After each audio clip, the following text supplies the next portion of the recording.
Hi everyone, today we will talk about how to fix or how to solve not eligible for Pinterest problem. To know how to fix or how to solve not eligible for a problem for Pinterest, you should just go to Pinterest to settings here as you see.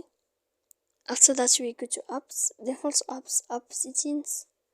When you will see this list, you will go down to find the application of Pinterest here. Here, and you will enter.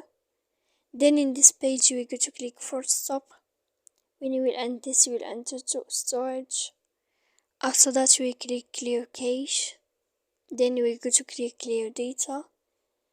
And when you will end all this stuff, as you see, you can turn off your Wi-Fi.